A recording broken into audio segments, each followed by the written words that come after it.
Hello friends, நாங்கள் இன்றைக்கி புரட்டாதி சனிக்கிழமைக்கு சமைக்க போகிறோம். இதில் அரிசி போட்டிருக்கிறேன், புழுங்கல் அரிசி. இதில் பாசிப்பயறு பருப்பும் துவரம்பருப்பும் சேர்த்து அவிய விட்டுருக்குறேன். இங்கால நான் இது நடுவில் முருங்கைக்காய் குழம்பு வைக்க போகிறேன். இது எங்களோட தோட்டத்தில் அறுவடை செய்த வாழைப்பூ. இன்றைக்கி கொத்தி பாப்பம் வரையொண்டு செய்வோம். சின்ன பூவை பெரிய பூவை பேர்ந்து நான் வாழைப்பூ வடை செய்ய போகிறேன். வடகம் இதை வாழைப்பூ வடை செய்ய போகிறேன்.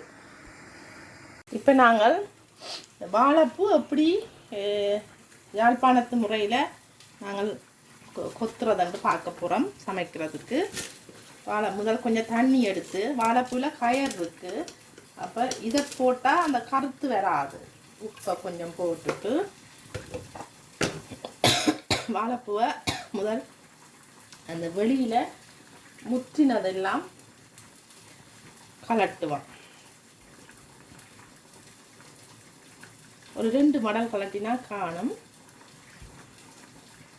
வெளியில் இருந்த நல்ல ஃபிட்டான பூவாக இருக்குது, ஃப்ரெஷ்ஷாக. நாங்கள் இங்கே ஊரில் இருந்து வார சவுத் ஆஃப்ரிக்கா வெளிநாடுலேருந்து வார பூவுன்றது அதெல்லாம் வாடி வதங்கி கை வைக்க முன்னும் இந்த மடலெல்லாம் கலரு. ஆனால் இது ஃப்ரெஷ்ஷாக பிடிங்கினபடியா நல்ல ஃப்ரெஷ் பூவாக இருக்குது. பாப்பா இது ரெண்டையும் நான் கலட்டிட்டு பாவிக்க போகிறேன். ஒரு சின்ன வெட்டு எடுத்துட்டு இப்படி கொத்தி அரிகிறது.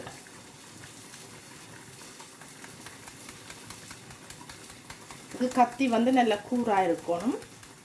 இது வேண்டாம் கொத்தாது, சக்கு சக்குன்னு இருக்கும். கொஞ்சம் ஹெவியான கத்தி என்றால் தான் ஈஸியாக இறங்கும். வாழைப்பூவில் கட்டை வழியை தெறித்து கயர் வரும். கவனமாக செய்யணும். இப்படி ஃபுல்லாக இந்த பூவை கொத்துவோம். இப்போ பாருங்க, எங்களோட வாழை கொத்தி முடியுது.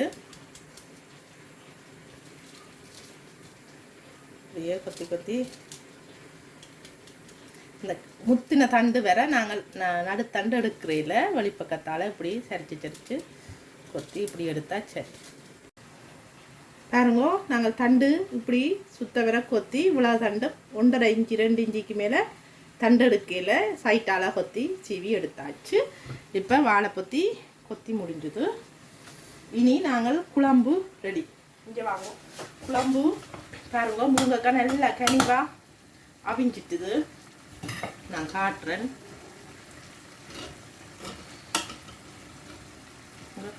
நல்லா சூப்பராக அவிஞ்சிட்டுது. இதுக்கு இனி நாங்கள் பழப்புளியை விடுவோம்.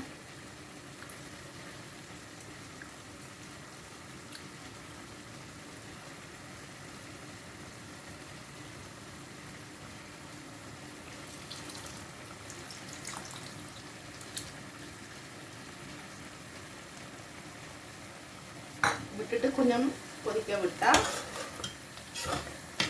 பாருங்க. இப்போ முருங்கைக்காய் குழம்பு ரெடி. நாங்கள் வடிவாக வந்துட்டுது, நல்ல திக்கா. அதை இறக்க போகிறோம்.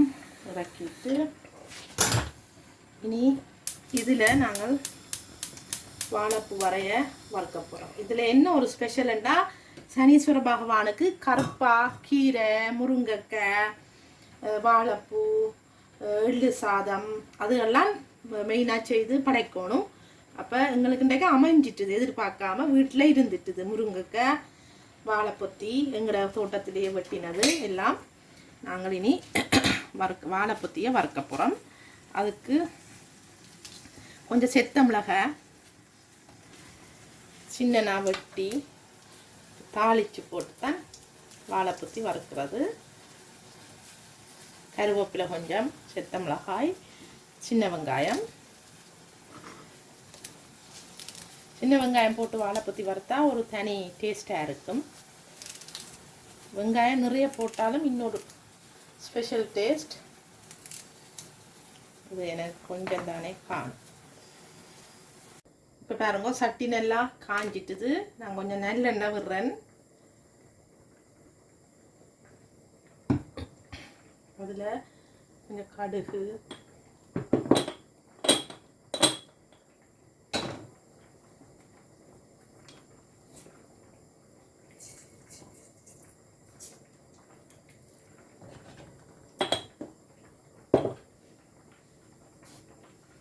கடுகு வடிகட்டுக்கு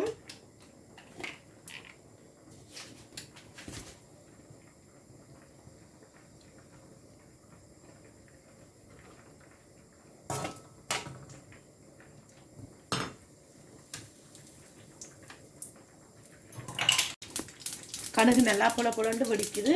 நாங்கள் இப்போ கொஞ்சம் இந்த ஸ்டேஜில் பெருஞ்சீரகம், கொஞ்சம் பெருஞ்சீரகம் உண்டனை போட்டால் அந்த வாழைப்பூவுக்கு கொஞ்சம் வாசனையாக இருக்கும். செத்தல் மிளகாய்,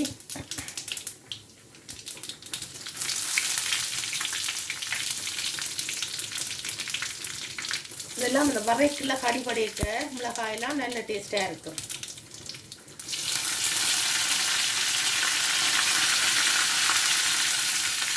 சின்ன வெங்காயம்,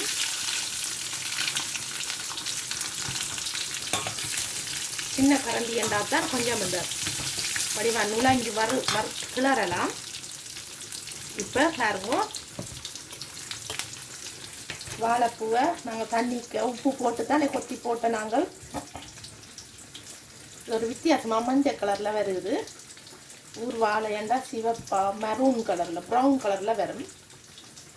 இது உப்பில் வடிவா கிளறிட்டு புளிஞ்சு இருக்க போடும். வெங்காயம் கொஞ்சம் கோல்டனாக வரட்டுக்கும்.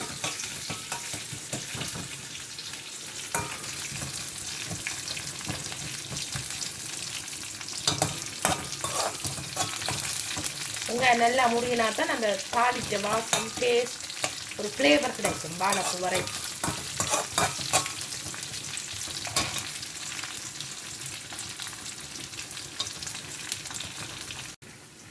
இப்போ பாருங்க வெங்காயம் நல்லா பொரிஞ்சிட்டுது. நாங்கள் இதை நல்லா புளிஞ்சா அந்த கயத்தன்மை அந்த உப்பு தண்ணியில் இறங்கிடும். இதுக்குள்ள உளுத்தி போடுவோம்.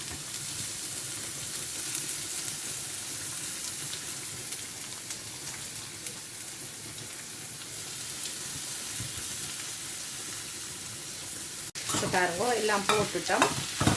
மஞ்சள் இப்போ கருப்பாகவே வந்துட்டுது.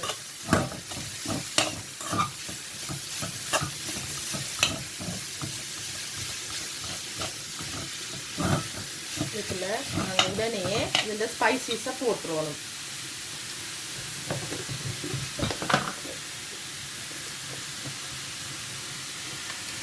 கொஞ்சம் மிளகாத்தூள்,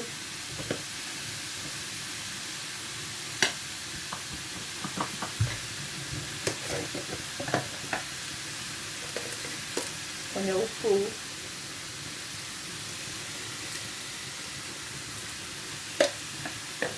இதோட கொஞ்சம் துருவின ஃப்ரெஷ் தேங்காய் உடைச்சு திருவினான் போட்டுருக்கோம்.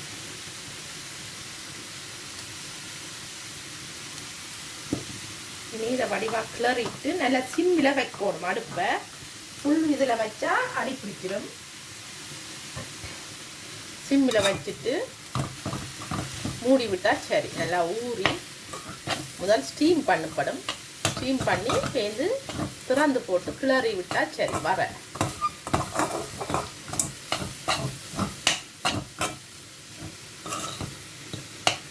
ஓகே, நான் இப்போ இதை மூட போகிறேன். நான் மசாலா எல்லாம் போடேக்க மஞ்சள் தூளை மறந்துட்டேன். அதனால் மஞ்சள் தூள் கட்டாயம் போடணும். வர நல்ல ஒரு கலர்ஃபுல்லாகவும் மஞ்சள் வந்து ஹெல்த்தி தானே, அதையும் போட்டு கிளறி போட்டு. இப்போ வாழைப்பூ வரைய இடக்கிட இப்படி திறந்து கிளறணும். ஒரு கொஞ்ச நேரம் ஸ்டீம் பண்ண விட்டுட்டு பேந்து திறந்து இப்படி கிளறிக்கொண்டு இருக்கணும். அப்போ தான் வாழைப்பூ வர அடி பிடிக்காது.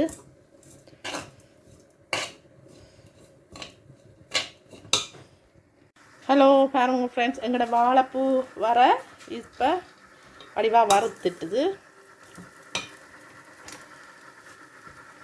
இப்போ கோல்டன் கலரில் வந்திருக்குது வாழைப்பூ வர.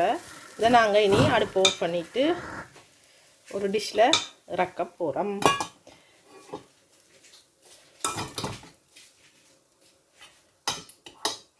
இப்போ வாழை இலை வெட்ட போகிறோம் சனீஸ்வர பகவானுக்கு படைக்க.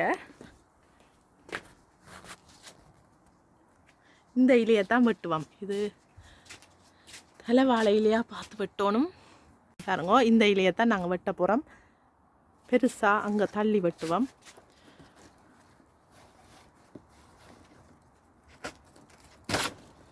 ஓகே, வாழை இலை ரெடி. இப்போ படைக்க. இப்போ பாருங்க ஃப்ரெண்ட்ஸ், நாங்கள் படைக்க போகிறோம். இந்த தட்டத்தில்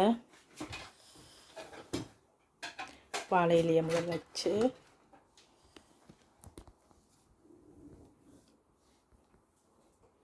சோறு ரெடி.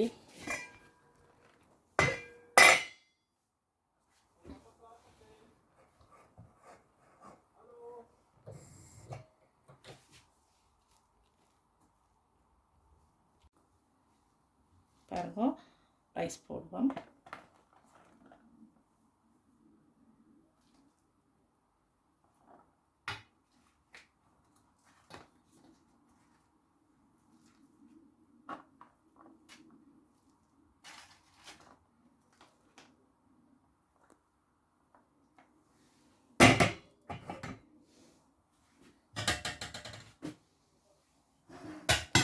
பருப்பு கறியை நடுவில் விடுவோம்.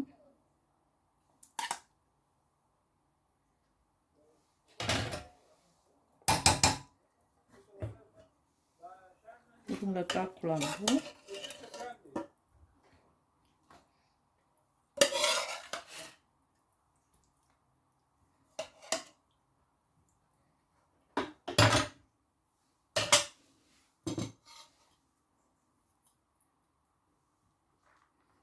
வாழைப்பூ வர நல்ல ஊர் வாழைப்பூ மாதிரி நல்ல வாசமாக ரிச்சாக நல்லா இருக்குது வாழைப்பூ.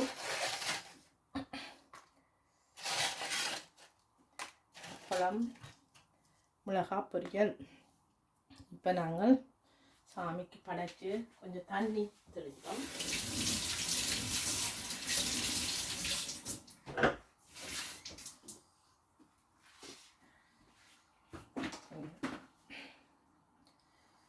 பாலும் தெளிதேனும் பாகும் கருப்பும் இவை நாடும் கலந்து நக்கு நான் தருவேன் கோலம் செய் துங்க பெருமுகத்து தும்மணியே நீ சங்க தமிழ்.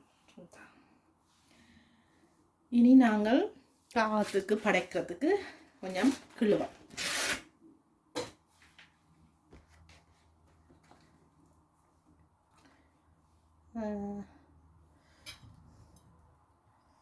சோறு, குழம்பு, பருப்பு.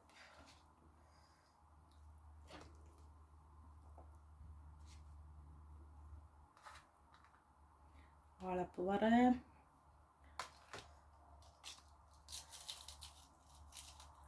இங்கே தேக்காத்துக்கு ஒரு மிளகாயை வைக்க அது பாவம் சாப்பிட்டு கஷ்டப்படுதோ தெரியா.